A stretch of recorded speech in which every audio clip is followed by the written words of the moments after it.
मानकर चलिएगा कि अगर आज आपके पास 10,000 रुपया है तो आप क्या करेंगे? तो अधिकतर लोग कहेंगे कि एफडी करवा देते हैं, क्योंकि एफडी सेफेस्ट तरीका माना गया, यही है ना। लेकिन एक सवाल है यहाँ पर, क्या एफडी आपको सच में अमीर बना सकती है? चलिए आइए समझते हैं कि एफडी कितना % आपको इंटरेस्ट देती है और सेविंग कितना देती है और आपको कहाँ इन्वेस्ट करना चाहिए।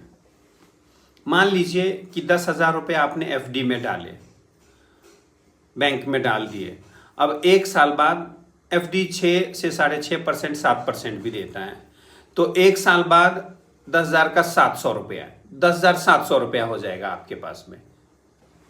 अब सुनने में तो ऐसा लगता है कि ठीक है, कम से कम 700 रुपया तो साल का दे रहा है, लेकिन यहाँ एक प्रॉब्लम है, जिसका सबसे बड़ा राक्षस है इन्फ्लेशन, जिसे हम कहते हैं महंगाई।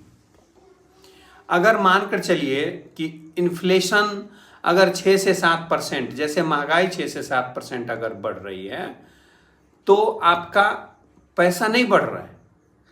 समझिए कि 1 साल में जितनी इन्फ्लेशन बढ़ी और 1 साल में आपके सामान एक साल में आपके 10,000 का 10,700 रुपया हुआ, जिसके 700 रुपया आपके ज़्यादा हुए, तो वो आपका वैल्यू बढ़ा, आपका पैसा नहीं बढ़ा, क्योंकि मार्केट में जो चीज़ें आज आप खरीदने के लिए जाएंगे वो 1 साल में उसके 6-7% उस पर हो गए रहेंगे और आपको भी 6-7% है। तो सिर्फ इन्फ्लेशन बढ़ा है, गिनती बढ़ी है, आपका पैसा वहीं का वहीं है।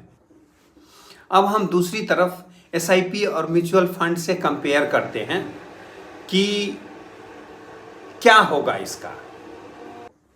अगर आप हर महीने एसआईपी में इन्वेस्ट करते हैं 1,000 रुपये, तो 12% के हिसाब से 20 साल बाद ये 20 लाख रुपया बन जाएगा। अब यहाँ साफ फर्क है, एफडी जो आपने किया ना वो आपको सेफ्टी देता है, लेकिन एसआईपी और म्यूचुअल फंड ये आपको ग्रोथ देता है।